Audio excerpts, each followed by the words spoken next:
I'm a retired professional boxer. Some bad days drinking. Get out of practice, walk over to Target, get a box of wine and a bottle, whatever that rooster thing was. I can't remember.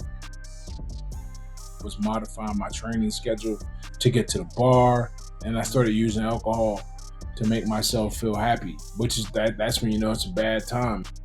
I remember the turning point very clearly.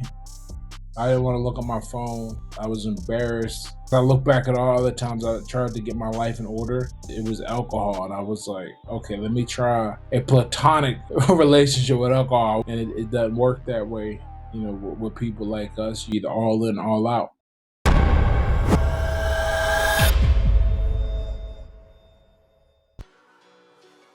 All right, what's going on, everybody? That was tonight's guest, Ed Latimore. I'm Daniel Unmanageable, and this is Hard Knocks Talks, coming at you from Saskatoon, Saskatchewan, Treaty Number 6 territory, and the traditional homeland of the Métis people. Let's bring in Ed. Ed, what's going on, my friend? Oh, that's a good evening, man. How are you? I'm doing well. I really appreciate you joining us this evening. I know there was a little confusion about the what time to show up, so I'm glad you showed up, and we were able to work through that confusion. Yeah, things happen. It's all good. Mm-hmm. Is there anything that you'd like to say before we get started tonight? Yeah, man. I just hope everyone gets something from the interview. I always like talking and telling my story to help others learn from, not just to learn from my experiences, but I guess to help them deal with their own, because goodness knows that the information out there about sobriety is very uneven, to say the least. Mm-hmm. And I suppose people's experiences of sobriety are also very uneven. I know we certainly all walk our own paths, but I appreciate you being here tonight, and I'm looking forward to hear what you have to say. So without further ado, let's go. This is Hard Knocks Talks. Okay, before we dive in, I just want to let our viewers and listeners know that tonight's live production is sponsored in part by the Elizabeth Fry Society of Saskatchewan, helping women before, during, and after incarceration, Prairie Harm Reduction, emphasizing local action with national impact, and Stronger Together Canada, peer-led support groups by Mums Stop the Harm. To learn more about all our sponsors, visit www.hardknockstalks.com. So, Ed, we learned a little bit about your journey in the intro there. But let's take a step back. Why don't we go all the way to the beginning? Why don't you tell us a little bit about what it was like growing up? Did you grow up around a lot of alcohol?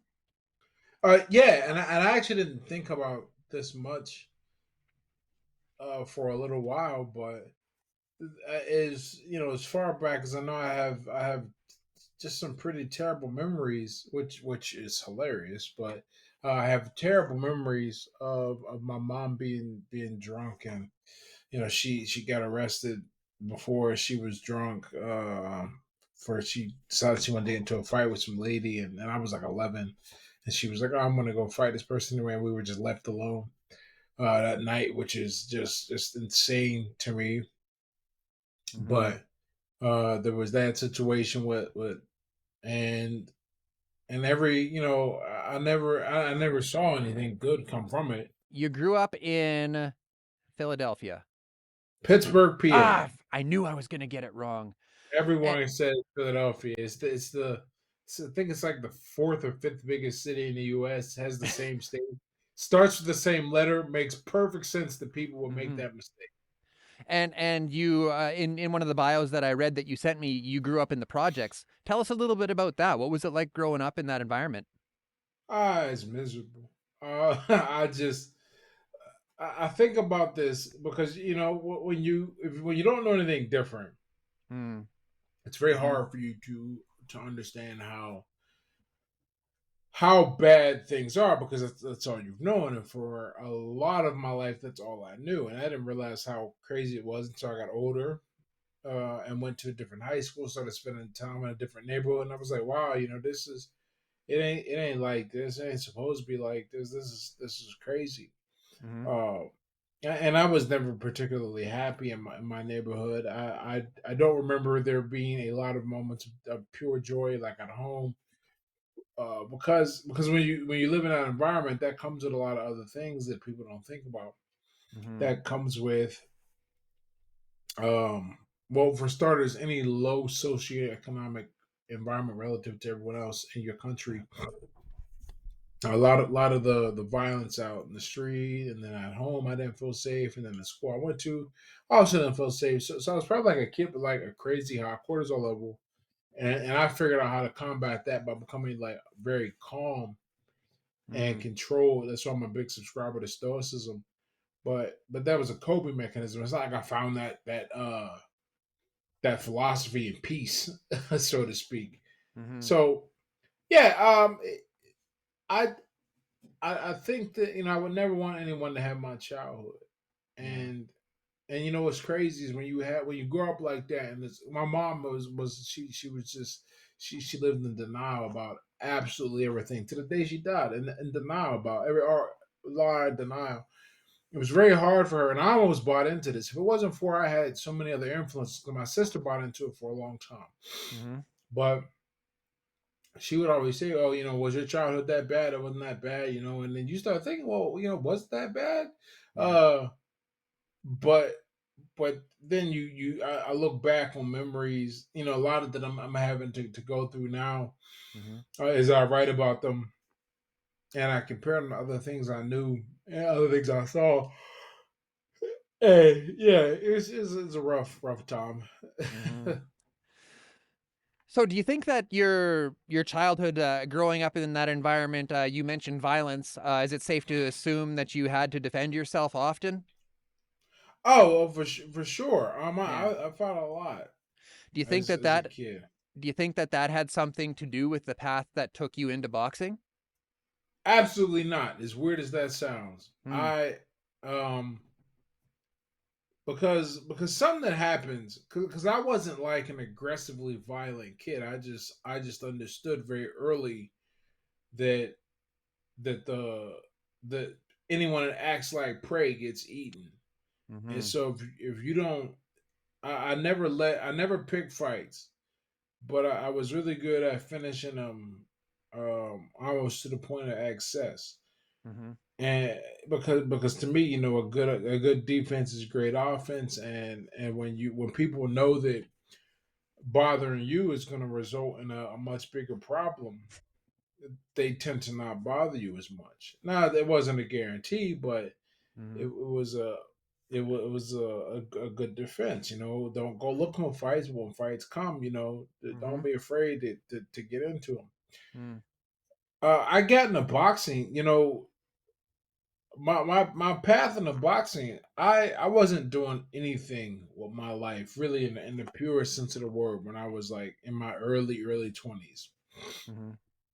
and but I had already failed out of college, my Mm-hmm. first attempt at college, Well, hang on a sec. and I Before we was get too far ahead, how old were you the first time you got loaded? And like, was that like a light switch to you? um I remember the first time I got drunk. I think I was at because unlike a lot of people with issues with alcohol, I didn't drink in high school.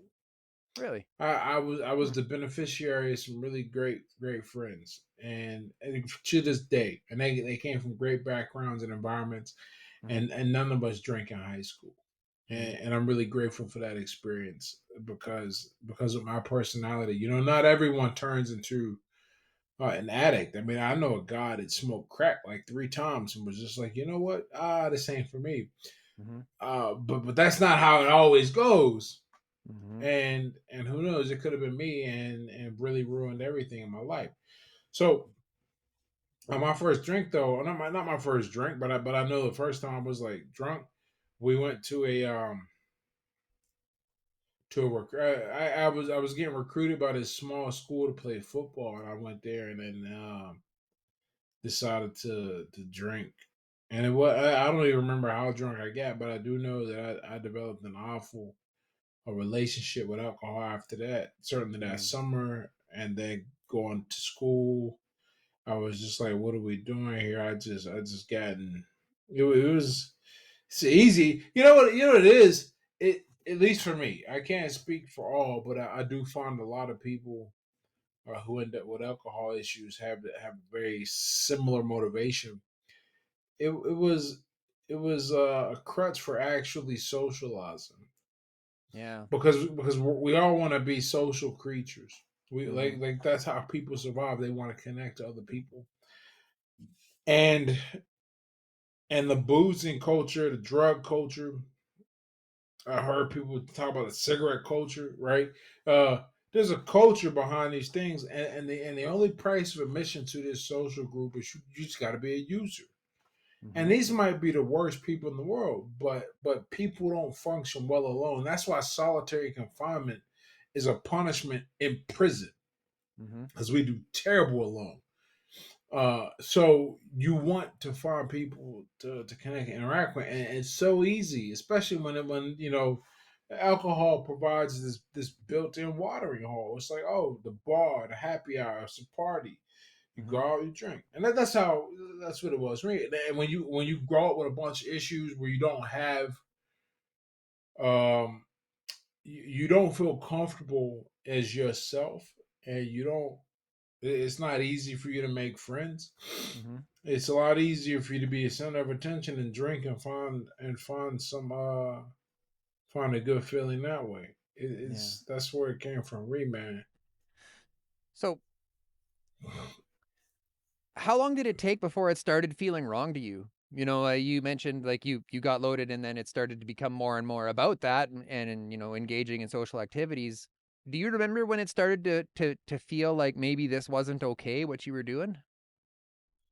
Um, yeah. I remember the moment that I realized at least there was a problem.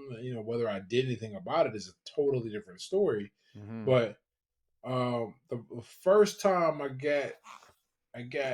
had the first real inkling. I was like, "Yo, man, I might be messing up." Is there was this girl I was dating, and she ended up crossing paths with some of the people in my social circle, and they warned her about my drinking and how I behaved. Now, I took that at the time as like this sense of betrayal, and it really like rocked a lot of my relationships. Now you're a young kid, and by young I mean you're in your early 20s. So I didn't have what I believe now was the proper response, but that was the first time when I learned that I was like, yo, I thought people liked me because that's the image you build. Mm-hmm. Everyone's getting together and hanging out, but it's all about the alcohol, really. It's not really Yeah. about you.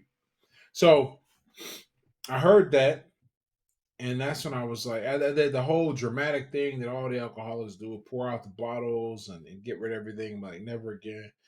And I asked a friend, I was like, hey man, do you think I'm thinking about going to AA, man? Because that bugged me. And he was like, man, you sure? Like AA is forever, man. And to this day, like I don't blame him for that.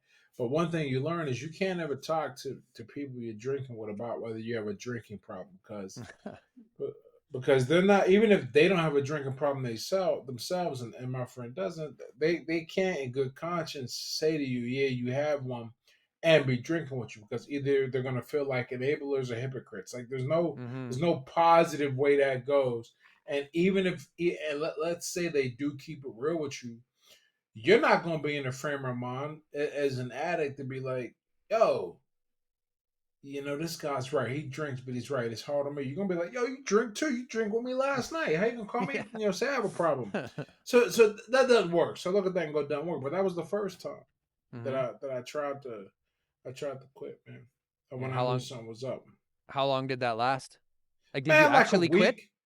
So you did for a minute. Last like a week. Yeah, yeah, And yeah. then we went, and I remember exactly what happened. We went down. Did you go to a Came meeting? back.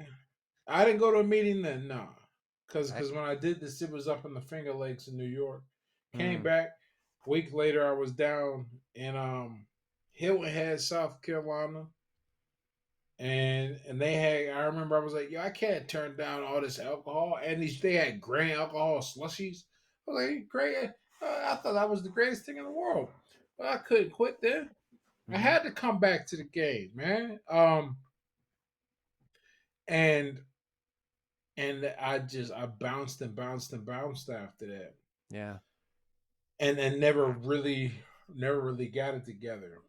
For it was and then after this, right? The next time when I realized again, I was like, "Yo, I really have a problem." I was living in Los Angeles at this point, Mm-hmm. but I was living alone, and I didn't know anybody there, and I lived in this place called Carson, which is in the south part of LA, Mm-hmm. and I didn't have a car, so I was a real lonely, isolated dude. And I Mm-hmm. was like intentionally trying to drink to make myself happy. And when I realized I was doing that, I was like, "Oh snap! This is Mm-hmm. wow! Can't do that." Where were you at in your boxing career at this time? At this time, I was. What had I done? I had won the state title. I had already also won a national title. I was in a pretty good position with my fighting career. It's Mm-hmm. amazing what you can. I got a theory. I think that people who are excellent at things and they're able to do that because they're burning. You know, they just have a high drive of focus and dedication. We'll call it obsession. One could even use the synonym addiction, right? Mm-hmm. Because what you realize is how you do one thing is how you do everything. And Hmm. the way I trained was the way I drank. It's the way I studied when I went back to school. It's the way I drink coffee right now. It's it is 10 p.m. here. I got a mug of coffee with me, Yeah. right? Like I am it's so with you on that, Ed. Like, Yeah. I'm so with you, man. She has a bedtime cup of coffee. Like it's just. now I've gotten smart because I know I got a well I got a goddamn 4 month old. I have no problem sleeping. Mhm. Uh, this could be the strongest cup in the world, and I will be out cold in 20 minutes, and tired the next day because I didn't sleep enough waking up to do it. But More coffee. more coffee.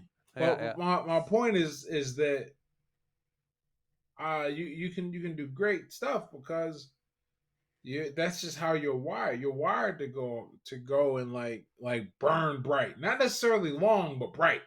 Mm-hmm. Okay, and so it was really all good. In fact, I got one of the. I still think about the pain of this. I went out one night. My friends were in town. We went out, got drunk, super crazy drunk, and I forgot I had to wake up the next day for a 6 mile run through Griffith Park in Los Angeles. Mm. And this is a lot of hills in this run, man. This is not an easy run. Even when you're sober, it's not an easy run. And and the way the program was set up, I couldn't just not go. They were gonna cut me if I did something like that. Because I was out there as part of a sponsor. Mm-hmm. So I dragged my smelling, reeking of booze, got in the van with everybody else, got to the park, and you know what, I was a heavyweight. Which means I was 200. The minimum for the heavyweights here, well, in general, is 201 pounds. I think that works out to be like 92 kilos, something like that.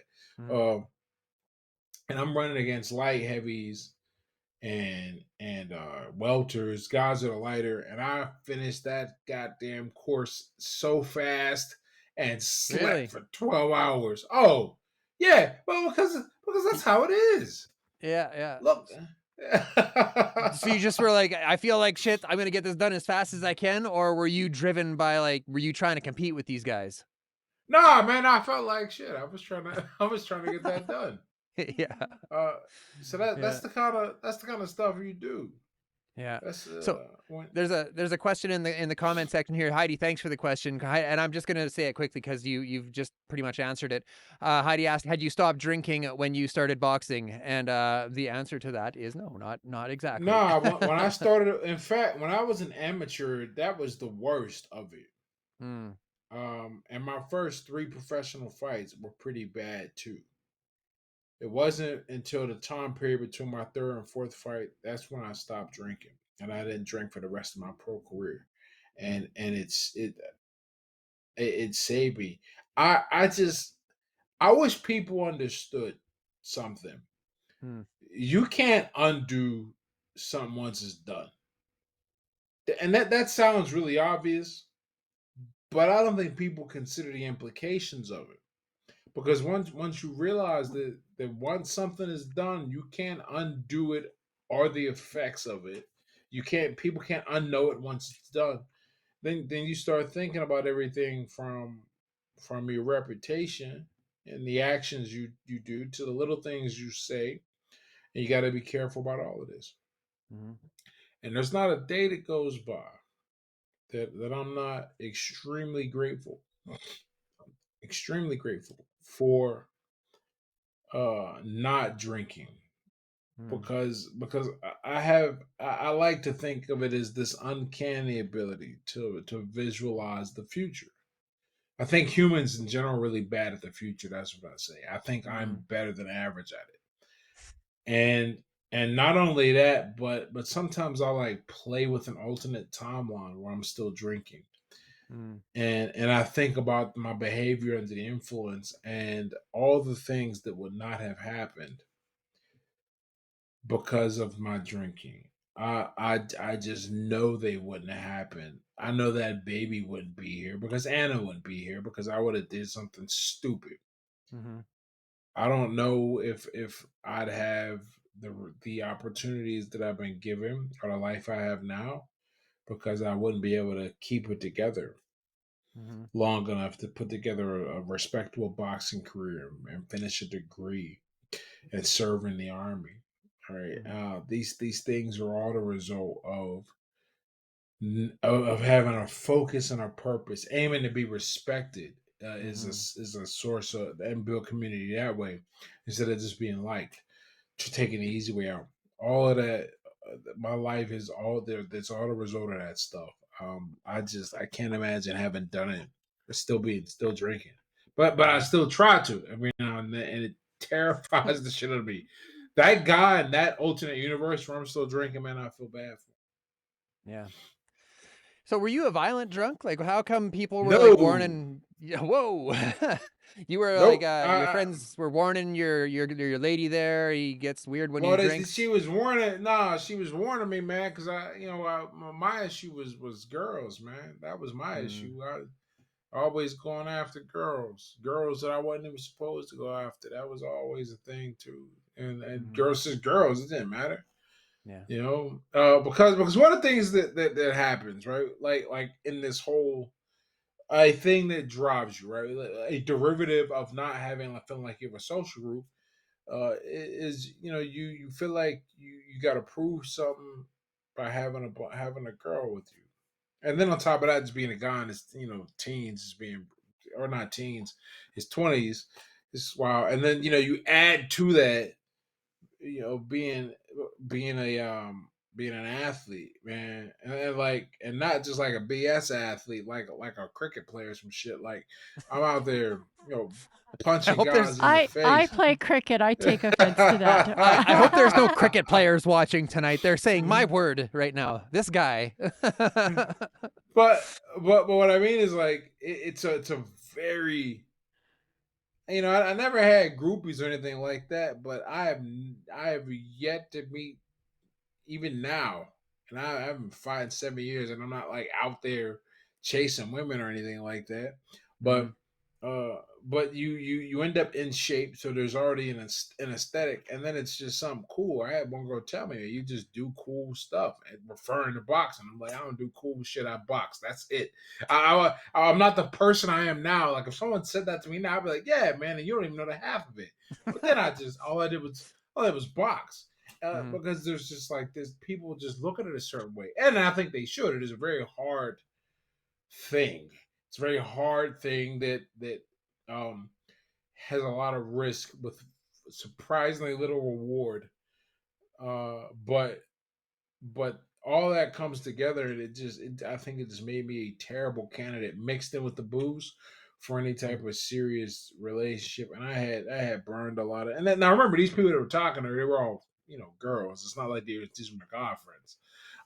But it still bugged me because one of the things I am at my core, even when I drink, one of my traits is conscientiousness. You can't get rid of that. You can mute it with alcohol, and you still are aware of it when it wears off. People like us wake up feeling real guilty. Uh, that's not everybody.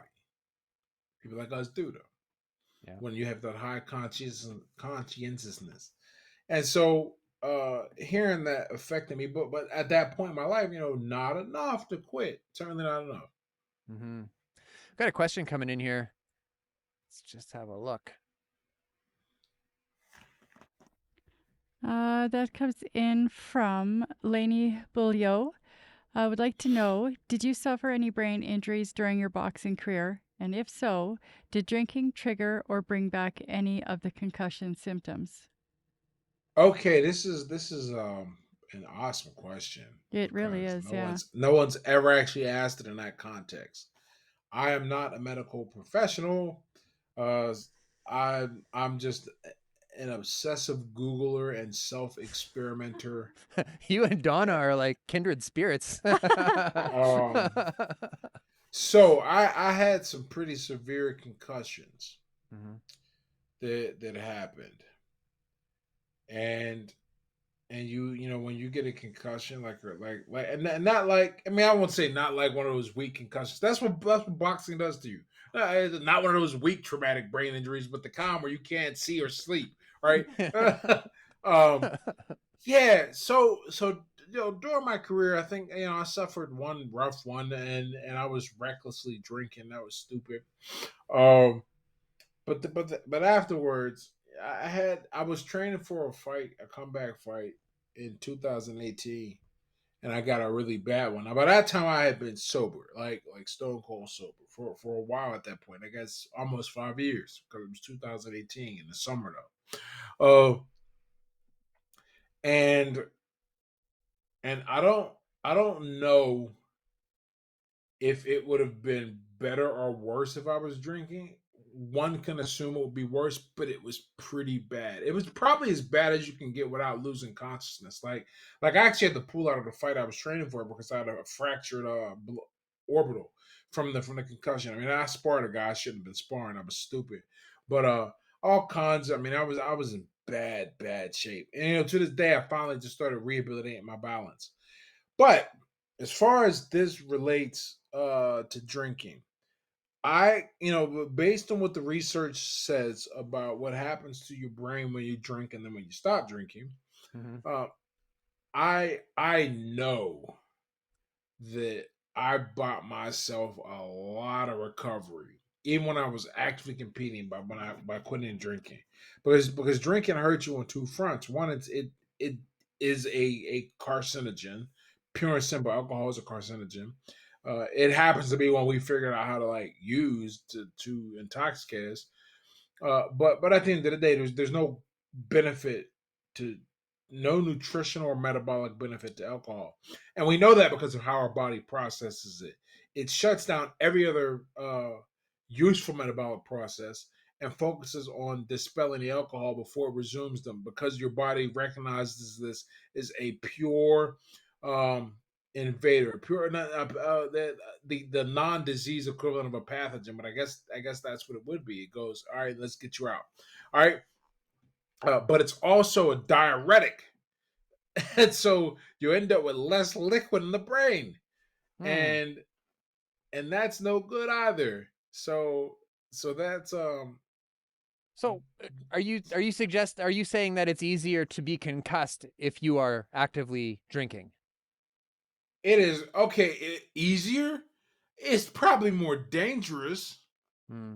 Oh, it's definitely more dangerous. Because okay, one of the things that can happen with a concussion is that when I got the last one, the real bad one, the worst one I'd ever gotten actually, uh, they were like, "All right, tonight, just make sure you have someone come wake you up every 2 hours." And I'm like, "Yo, what the fuck? Like, What's gonna happen if they don't? like, well, because what can happen is, they because they're not 100% sure what happens. They just know it's bad, and what can happen is you don't wake up, or rather, it's not that you don't wake up. It's that when you're breathing, your breathing temporarily stops. But you start it up again. You're normal. In fact, not fun fact, but sad fact. This is effectively what SIDS is that the babies sleep too deeply and cannot wake themselves out of that pause in breathing. And Wow. so that's that's what they think. That's like what the most of the research points to.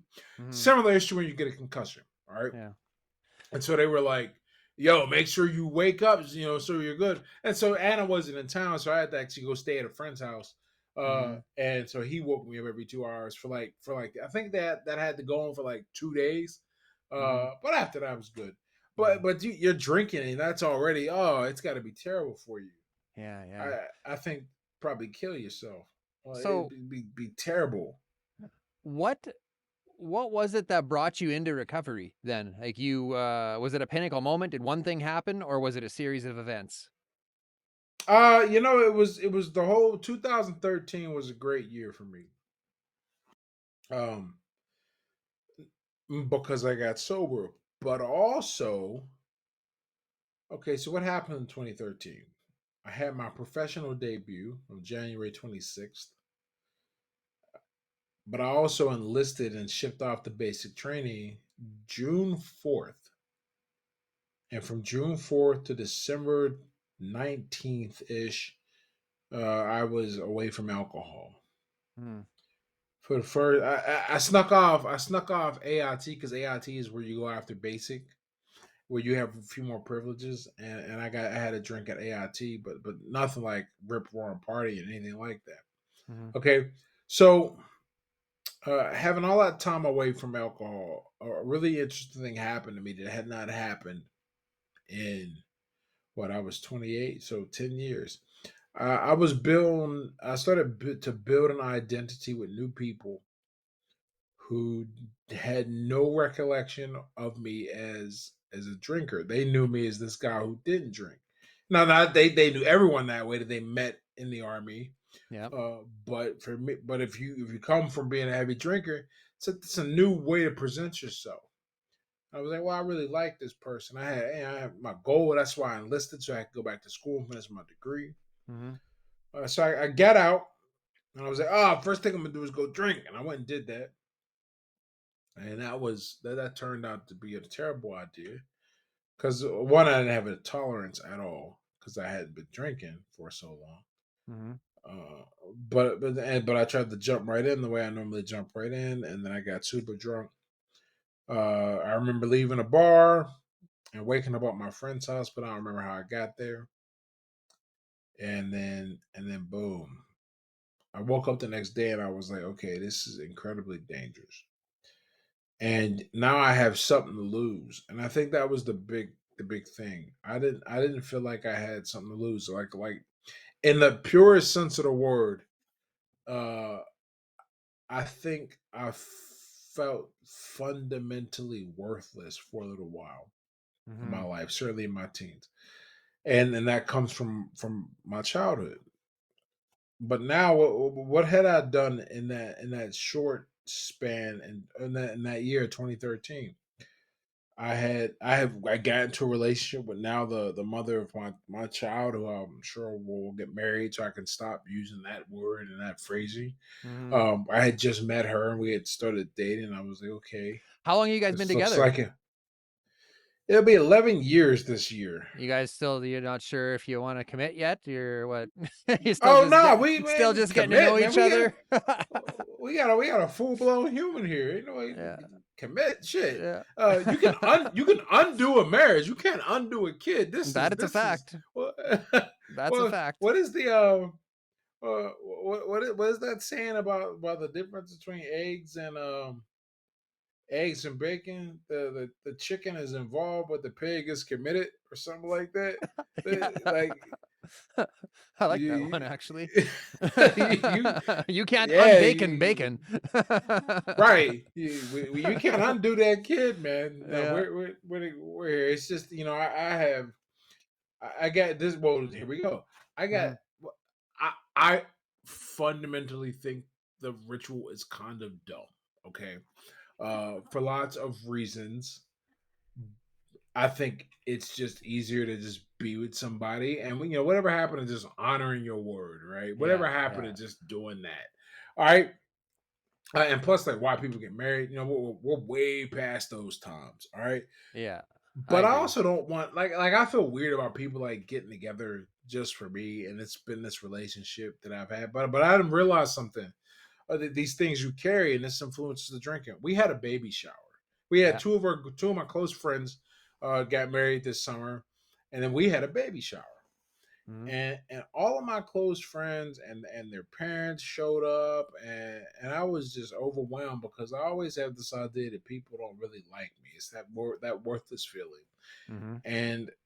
and like I know intellectually that's not true. Like I can reason that the some of the things that happen wouldn't happen unless these people like me. So I understand that. Hmm. But seeing that, man, I just felt this, like, I was just like overwhelmed, man. I was like mad at myself for feeling like shit. Like all these people showed up and stuff. Like my mom died last year, and if it wasn't for Anna telling my friends, I wouldn't have mentioned it. And then they all came over, and and I probably need to talk about it, not because I was sad, but it's an event, and that's what friendship is for. It's one of those things I learned at that point in my life, that the friendship's not just about what you do for other people, but it's what you let them do for you. And if you don't let someone be a friend, it kind of um, it weakens the relationship. Hmm. And I realized that really last year. So I'm working on it, but we'll get married proper. We'll get married proper for any other reason than she's a Portuguese citizen, Hmm. and I like being in Portugal and not having to leave after 6 months. So we'll go back to get take care of that so I can get my residency. Yeah. But yeah, how did that happen? Oh yeah, so I met her, the things that happened in 2013 that led to the sobriety. So I met her. Hmm. I went back to school. I enrolled in school, and I said, I'm going to finish this time. Hmm. I got in the army, and my procurator was really looking up. So that's four things, and I was like, "Wow, man, I got something going for me. Let's not fuck this up." Hmm. And I looked at everything that had caused me to fail, because I had tried to go to school before. I had tried relationships before, tried to Hmm. make progress before. My boxing was really the only thing I had on paper one could look at and be like, "Oh, this person is cool." And not a total loser. And I said I want to change that, and I want to be worth something. So Hmm. I said, let's stop. And look, here's what it is. As an addict, you got to trick yourself sometimes. I said I'm gonna stop drinking until I graduate. Oh, That was, or I want a title or write a book. Those are the three there's things. a reservation right there. Yeah. A Yeah. year, and I said, why the hell would I ever go back to drinking? Like, Yeah. that's how I felt. I was like, wow, I'm really kicking life's ass. People respect me and shit. Like, it was Hmm. weird. Like, people ask my opinion and look up to me, and I felt good about the person I could represent to everyone. Because that's the other thing too. You can drown your base traits. You can drown, and consciousness is just part of me, and I'm happy for Hmm. that. I can act like I don't care about my reputation, or I can, lean into it and really manage who I am and make sure that people respect me and want to be around me. Hmm. And when I was drinking, I had a misguided uh, compass about that. But when I stopped, it was very. This is just a better way to be. Hmm. Like you couldn't. The benefits that I've gotten out of sobriety for the past, it'll be 10 years in December, Hmm. they just outweigh anything I got from drinking by so much that I can't imagine why I would ever do. You know what it's like? If to make I think a very suitable comparison, I I could not imagine dating again. Not because I don't think, well, now shit, I know there are girls that would be there, but holy shit, man, I gotta date again. Like, I have to go do all of that, and for what? Hope, hope, and for 15 minutes of fun that I could like pay for or pull up if I really wanted to like Hmm. get one off, watch some porn. What I mean is that I think of it of what I'd get versus what I'd have to give up. And Don't that's get how I feel sober here. about drinking too. Like I would never want to go back to dating. I Yeah. never want to go back to drinking. Like I'm good. Like it's fun. Mhm. Like when I get off this call, probably she'll probably be asleep. I say, go watch a movie, and Yeah. it's so much better than going. Oh man, I want to Yeah. go like see what's out there, and I want to wake up tomorrow Yeah. while Yeah. without a hangover.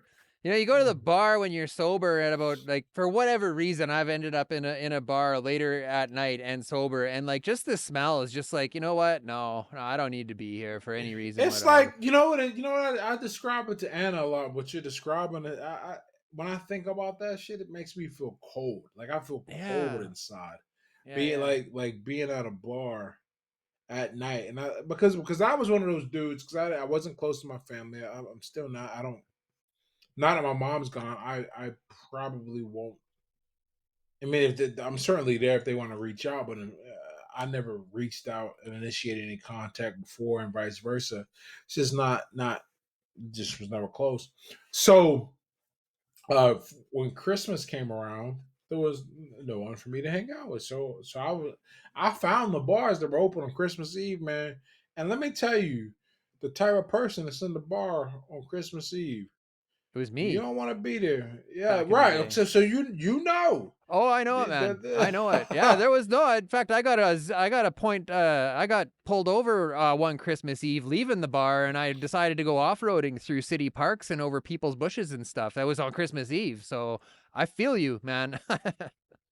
Yeah, because like it's not like Christmas. I mean, I don't know how it is in Canada, but like the night of Christmas, everyone's out again, right? That's Mm, normal.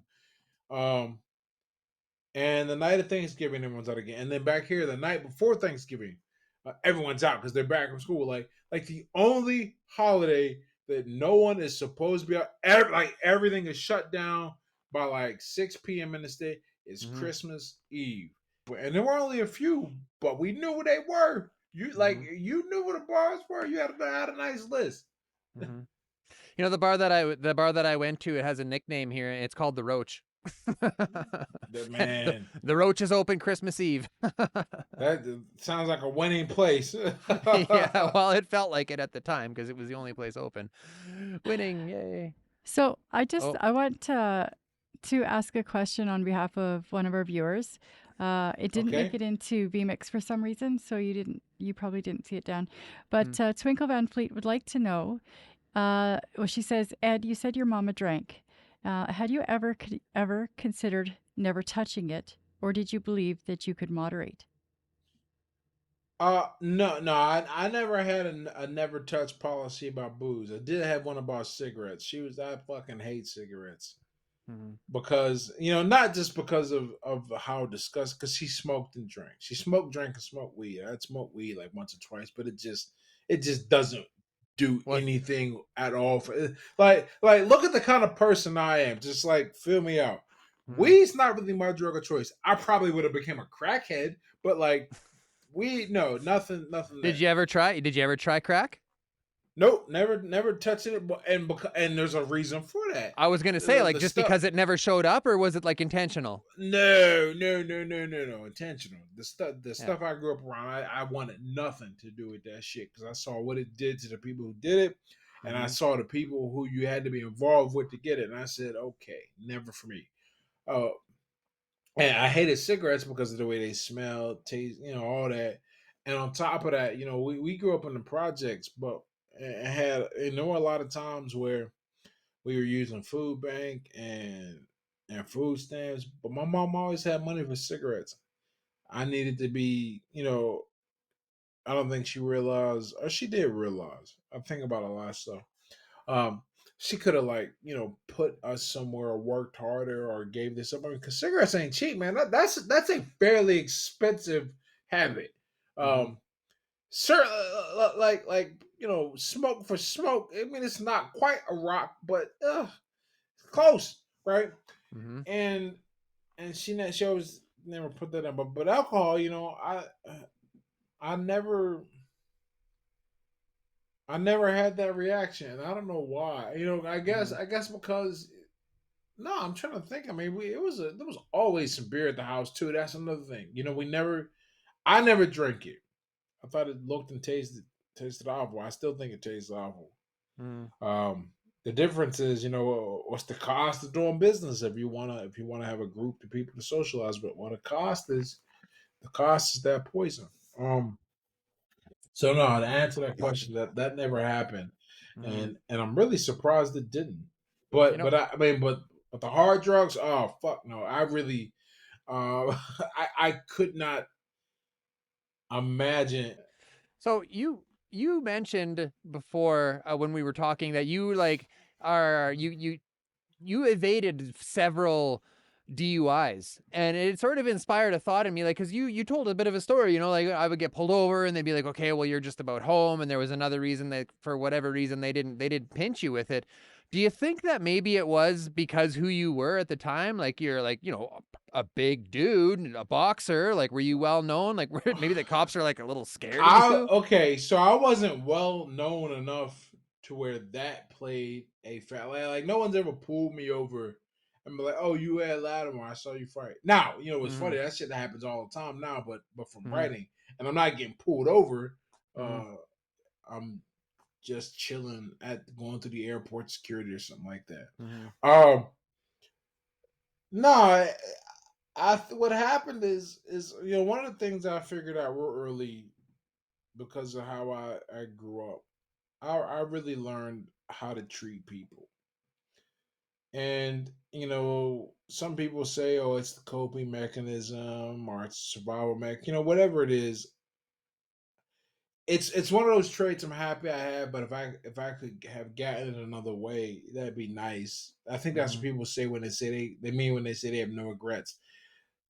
They don't regret the outcome, but boy, there's a few different ways to get to the top of the mountain, and I wish I hadn't gone through some other ones. Right? Mm-hmm. That's kind of how I feel about that. But that trait has come to serve me really well, in being able to carry myself, talk to people, and figure things out. And on top of that, get lucky. Because there was a few times, man, if they had grabbed me, I was going straight to jail. They wouldn't, and I wouldn't even remember getting there. It had just been. Mm-hmm. I woke up in a cell. I'm like, what the fuck happened? Mm-hmm. That's how that would have went. Yeah. But So I've just got a question, and it kind of goes back again. And I'm sorry, I keep kind of pulling you back, but with the comment about the financial situation of the household, I'm curious, like, how did you get into boxing? Because there would have been costs associated with the gloves and the club and the whatever, oh right? man, so okay, so this part of the story, yeah, I guess it's fun. You get some origin story about Ed Latimore. I didn't box when I was a kid. I didn't start boxing until I was 22. Okay, so that part should clear that up. As far as how I got into it, I was sorry, we were about to tell this story and then we went down another path. But as Mm-hmm. far as how I got into it, I I wasn't doing shit with my life and except dating this girl and her mom. Well, I was dating this girl and I was talking shit on college. This is key to the story. I still think college is dumb, but no one can argue with me now because I got the hardest degree you can get. I just wanted to go fill it out for myself. All I learned in You know, school is that college is dumb, and you can't argue with me. right? Because I went. People go, "Oh Yeah. man, it's because you talk down because you don't have a degree." Like, no, motherfucker, I got a physics degree. Yeah, You yeah. know. That reminds me of my friend. My friend, I have a PhD friend, and she says the only thing that her PhD taught her is how dumb she is. And I was working at Starbucks and trash in college still, and it happened to be that her mom was a professor of biology, and she said, okay, she got fed up one day, and she's like, all right, let's pretend you're right, and that college is worthless. What have you done with your life over the past 4 years? I was 22 at the time. Besides, show up here, eat my food, and then she threw me out. And when I was on my way home, I remember, I cried a bit of a man tear, but I was like, this motherfucker's right. I'm 22 and I'm not doing anything. I had this basic ass customer service job, and of course we all see ourselves as ambitious, but what are you going to actually do to make something happen when you change your life? And I hate being like everyone else, which is Mm. part of what drove my excess of drinking. I couldn't just drink the regular amount; I had to drink even more. So I I said, all right, what am I going to do? I had two options because I wasn't intellectually confident enough to go back to school at this point. I said I can join the army or I can box because YouTube had just came out and I Mm. was looking at videos of people fighting. I said I can do that. And I looked at the options and I said, man, we just started invading Iraq. Fuck that. So I decided to do the boxing thing. I went and found the gym, walked in, and I TLDR. The rest is history. You know, there are ups and downs, but that's how that goes. Awesome, man. So tell us a little bit about what life is like today. What do you do to manage your thoughts when they start to go sideways? Do you still think about drinking? Like what's going on? Nah, man, I haven't. I don't think about drinking at all. It's not part of me. I'm a person that doesn't drink. That's not something I figured out a long time ago. Mm-hmm. Is that if you rewire your identity at its core and really try to work from there, and it ain't got to be perfect, but I never let myself think I'm not drinking.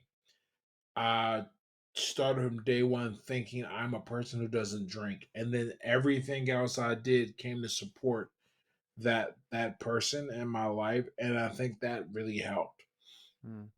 But as far as my life right now, you know, what are the big things going on? Got this kid. He don't give a shit what I got going on. He's like, And that will never change. yeah, it's really like it's amazing. Like people have warned me, but it's amazing the little ways you notice this. Mm. Like he doesn't like for whatever reason when I'm sitting down and I'm holding him. So he could be okay so for like 5 minutes, maybe 10, Mm-hmm. and then he starts crying. And I'm like, all right, I know you're not sleepy. We just fed you. Just change you. What's wrong? Oh, I'm not vertical enough. So I stand up and walk around and he's Mm-hmm. cool. So I'm walking around and I'm a strong dude, man, but he's approaching 20 pounds and this shit's starting to hurt. So we're gonna have to find a compromise. Um Four months old so and 20 uh pounds? he's 17, so he's accelerating. Look at he's on pace to be 20 pounds Mm. by 5 months. So we'll see where it goes. Yeah, man, it's cool. I mean, not to turn into like talk about my kids show because everybody can do that Yeah. forever. But yeah, man, his height or his length because he's not standing Yeah. has been above the 99th percentile since he was born. This is like Mm. my kid is shaping to be damn near 7 feet tall. I mean, they can't tell for like they can't tell, until he's like two or whatever. But right now, he is well above, and there's no reason for that. Like, I mean, my There's dad no and my reason. uncles were tall, and Yeah. I'm 6'1", which is like tall, but not like this. All right, Yeah. but enough about the kid. So Yeah. got the Yeah. kid there. I just signed a book deal with Penguin Portfolio Mm-hmm. division. Really excited about that because, well, one, unlike my last two books that were self-published, they're going to pay me up front to write the book. That's Mm. nice, so I can focus just on writing and then everything that supports that, building up my platform Mm-hmm. and growing and scheduling podcasts and reaching out. It'll be a fun time. And I'm building, redoing and rewriting my two keynote speeches that I'll give, and I'm really excited about that because I spoke for a while, and then it left a bad taste in my mouth because I didn't realize this. This is going to sound silly, especially if you guys have like experience speaking and presenting.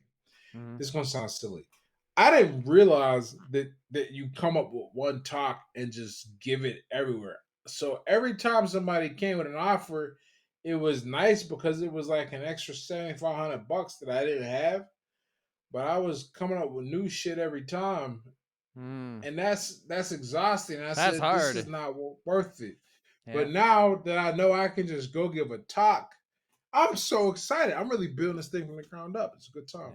Yeah. So there's that, and then and then getting in shape because I think I'm gonna fight again. Because it'll be cool to work with the promotion of the book.